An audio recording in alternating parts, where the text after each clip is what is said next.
Fitness industry में अगर आप काफ़ी टाइम से हो तो एक चीज़ आप ऑलरेडी जानते हो।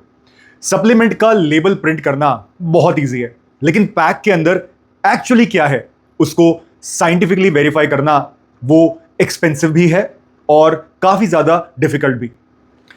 नमस्ते भारत, मैं हूं अजय और ये है भारत फूड चेक। हमने इंडिया के एक पॉपुलर प्री वर्कआउट को टेस्ट किया। स्पॉन्सर्ड नहीं, ब्रांड ने भेजा हुआ सैंपल भी नहीं, रैंडमली ओपन मार्केट से परचेज किया गया प्रोडक्ट, एग्जैक्टली वैसे ही जैसे एक नॉर्मल कंज्यूमर परचेज करता है, यानी आप जैसे खरीदते हो। और फ्रैंकली स्पीकिंग, इस प्रोडक्ट को टेस्ट करने से पहले काफी स्केप्टिज्म था, मन में अलग अलग तरह के ख्याल आ रहे थे, क्योंकि इस प्रोडक्ट का फॉर्मूला पेपर पर काफी एग्रेसिव दिखता है। 10 ग्राम सिट्रुलिन मैलेट, 6 ग्राम बीटा एलेनिन, 2 ग्राम टायरोसिन और भी काफी सारे इंग्रेडिएंट्स इस प्रोडक्ट में हैं। ऑन पेपर ये proper international style clinically dozed pre workout लग रहा था, लेकिन इंडियन सप्लीमेंट इंडस्ट्री में हमने बहुत बार देखा है लेबल इंप्रेसिव होता है, प्रोडक्ट उतना इंप्रेसिव नहीं होता, उतना इफेक्टिव नहीं निकलता। तो हमारा प्रोसेस क्या था? हमने प्रोडक्ट को रैंडमली मार्केट से प्रोक्योर किया। इनकी ऑफिशियल वेबसाइट से हमने 2 पैक्स ऑर्डर किए। एक control sample Bharat food check ने सिक्योरली रिटेन किया, अगर फ्यूचर में डिस्प्यूट हो तो रीटेस्टिंग के लिए उसे रखा, और एक sealed sample NABL accredited Equinox labs को भेजा गया टेस्टिंग के लिए। अब यहां एक बहुत इंपॉर्टेंट डिस्क्लेमर समझना जरूरी है। हर इंग्रेडिएंट टेस्ट नहीं किया गया, और उसका रीजन कोई शॉर्टकट नहीं है, कोई पैसे की, फंड्स की कमी नहीं है। एक्चुअली सप्लीमेंट टेस्टिंग काफी कॉम्प्लेक्स प्रोसेस होता है। हर इंग्रेडिएंट के लिए सर्टिफाइड रेफरेंस स्टैंडर्ड्स चाहिए होते हैं, जिनके अगेंस्ट रिजल्ट्स को कंपेयर करके वैल्यूज निकाली जाती हैं। वैलिडेटेड एनालिटिकल मेथड्स चाहिए होते हैं, स्पेशलाइज्ड इंस्ट्रूमेंटेशन चाहिए होता है, और कुछ इंग्रेडिएंट्स स्पेशली बोटानिकल एक्सट्रैक्ट्स या नीश कंपाउंड्स, जो कि बहुत कम क्वांटिटी में बहुत कम प्रोडक्ट्स में यूज होते हैं, उनको टेस्ट करना काफी डिफिकल्ट और एक्सपेंसिव होता है।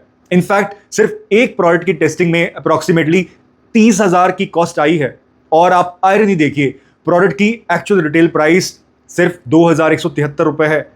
इसीलिए इंडिया में जेन्युइनली इंडिपेंडेंट सप्लीमेंट टेस्टिंग बहुत रेयर है, और इसीलिए आपका सपोर्ट हमारे लिए जरूरी है, ताकि हम और ज्यादा प्रोडक्ट्स जल्दी जल्दी टेस्ट कर सकें। अब पहले जल्दी से समझते हैं कि फॉर्मूला में इंग्रेडिएंट्स एक्चुअली करते क्या हैं। सिट्रुलिन मैलेट मेनली पंप्स और ब्लड फ्लो के लिए यूज होता है। क्लिनिकली इफेक्टिव रेंज जनरली 6 से 8 ग्राम के अराउंड मानी जाती है। यहां प्रोडक्ट में 10 ग्राम सिट्रुलिन मैलेट दिया गया है, जो बिल्कुल क्लिनिकली यूजफुल रेंज में ही है। मतलब अगर आप हाफ स्कूप भी लोगे तो भी आपको अच्छा खासा सिट्रुलिन मिलेगा। Beta alanine muscular endurance improve करने के लिए ये इंग्रेडिएंट यूज होता है, स्पेशली हाई वॉल्यूम ट्रेनिंग में ये काफी ज्यादा हेल्पफुल होता है।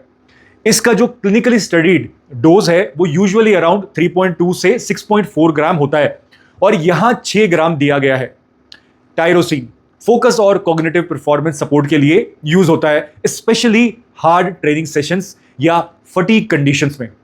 ज्यादातर प्री वर्कआउट्स में इसकी क्वांटिटी काफी कम डाली हुई होती है, लेकिन यहां ऐसा नहीं है। यहां पे 2 ग्राम दिया गया है, जो एक्चुअली मीनिंगफुल डोज है।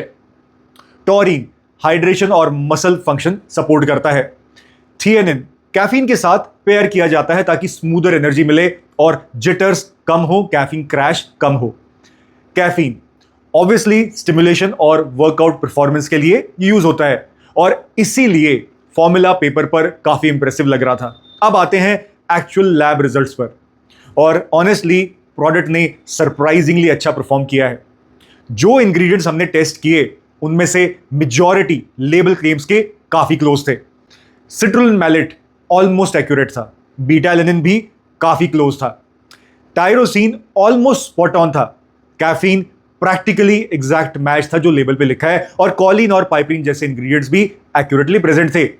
हाँ, कुछ इंग्रेडिएंट्स में माइनर डिविएशंस थे, लेकिन पाउडर्ड स्पोर्ट्स सप्लीमेंट्स में, स्पेशली जिसमें बहुत सारे इंग्रेडिएंट्स हो, batch to batch variation naturally होता है, स्पेशली अगर इंग्रेडिएंट्स की क्वांटिटी मिलीग्राम में हो, या सिर्फ मार्केटिंग हैवी फेरी डस्ट फॉर्मुलेशन का। क्योंकि अगर आप मार्केट के बहुत सारे चीपर प्री वर्कआउट्स कंपेयर करोगे तो वो इसलिए चीप लगते हैं क्योंकि उनमें क्लिनिकली मीनिंगफुल डोजेस ही नहीं होते, थोड़ी थोड़ी चीजें डाल दी जाती हैं। लेकिन इस प्रोडक्ट में performance ingredients genuinely useful ranges के अराउंड प्रेजेंट हैं, और इसी वजह से प्राइसिंग को जस्टिफाई करते हैं। अब यहां सबसे इंपॉर्टेंट पॉइंट, ये सिर्फ वन टाइम लैब टेस्ट नहीं है। इस प्रोडक्ट को भारत फूड चेक का सर्टिफाइड बैच दिया जा रहा है और इसका मतलब एकदम सिंपल है। थ्रू आउट द ईयर, साल भर डिफरेंट बैचेस और रैंडम फ्लेवर्स को ओपन मार्केट से एनोनिमसली अलग अलग एड्रेसेस पे अलग अलग फोन नंबर्स यूज करके परचेज किया जाएगा और पीरियोडिक टेस्टिंग कंटिन्यू होगी। और जब किसी ब्रांड को पता होता है कि साल के किसी भी पॉइंट पर रैंडम बैच टेस्ट हो सकता है, तो naturally quality control pressure increase होता है। और भारत फूड चेक का जो लार्जर गोल है वो भी यही है, सिर्फ एक प्रोडक्ट का रिव्यू करना नहीं, बल्कि इंडिया में एक ऐसा इकोसिस्टम बिल्ड करना जहां ब्रांड्स को पता हो कि इंडिपेंडेंट वेरिफिकेशन कभी भी हो सकता है। क्योंकि कंज्यूमर्स को ब्लाइंडली लेबल्स, मार्केटिंग या इन्फ्लुएंसर्स पर ट्रस्ट नहीं करना चाहिए। Consumers deserve data. और अगर आप चाहते हो कि इंडिया में ऐसे इंडिपेंडेंट टेस्टिंग इनिशिएटिव्स ग्रो करें, बढ़ें, तो चैनल को सब्सक्राइब जरूर करिए, क्योंकि ये प्रोसेस बहुत टाइम कंज्यूमिंग है, टेक्निकली डिफिकल्ट है और फाइनेंशियली, जैसे अभी आपने देखा, एक्सपेंसिव भी है। और हाँ, याद रखिए, पहले टेस्ट फिर ट्रस्ट, यही है भारत फूड चेक।